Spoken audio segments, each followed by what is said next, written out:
Hi, it is great to be with you again to continue our series on exercise for beginners and those of you returning to exercise. In the next few minutes, I'd like to show you a few things. First, how to properly stand to not only keep you safe during exercise, but to get the most effectiveness from your effort while you're working out. We're also going to share 4 exercises today with standing or seated options. So let's talk about that checklist first. First of all, you have been cleared by your doctor to exercise. Second, you are wearing those shoes, that great base of support to help your joints and muscles.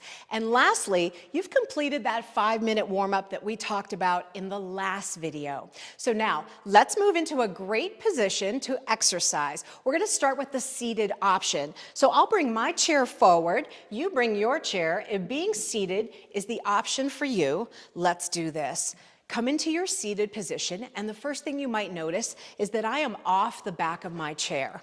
My feet are underneath my knees. You're going to want to avoid tucking those feet.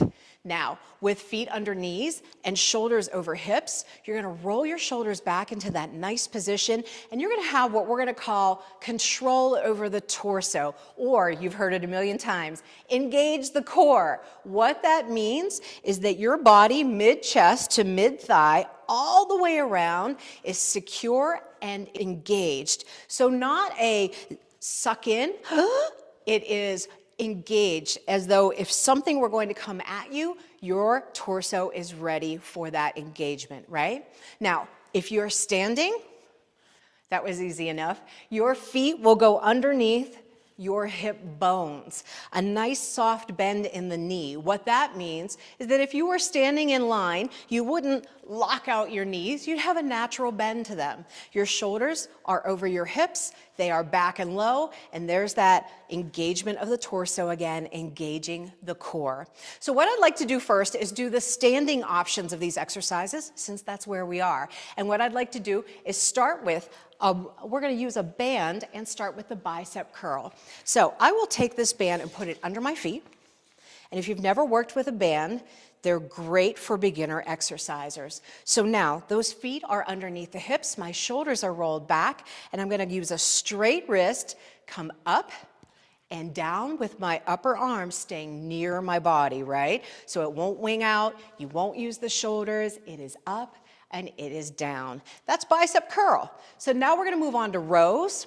I need to turn to the side, guys, to show you what's happening at first. We're going to do a little hip hinge. Now this is not a rounded back, and it's not using an active bend in the knee. We're going to hinge right at this hip, right there, and take the weights out in front, or your band out in front, and row up and back, squeezing between my shoulder blades. This is for upper back, this is for shoulder, and you might even feel this through your abdominals. What this looks like from the front, right here, up and back, between the shoulders, eyes ahead and down.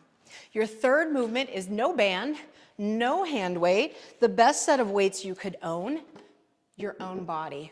This will be a hip flexion. So using my chair for a little bit of balance and stability, my weight goes into this leg, and I will move this leg up and down. Control is the key, working your quad muscle group and hip flexor. So these are the 3 exercises that I'd like to show you from the standing position. Let's have a seat and do them with dumbbells. So I'm moving my chair, let me grab those weights, and we'll do that bicep curl from the seated position. Right here, feet underneath the knees, shoulders rolled back, right here. Bicep curl from a seated position. Now, those rows also done from the chair. Here comes the hip hinge, down. My eyes are head and down, not looking at my shoes. I'm right here. Weights out in front, up and back.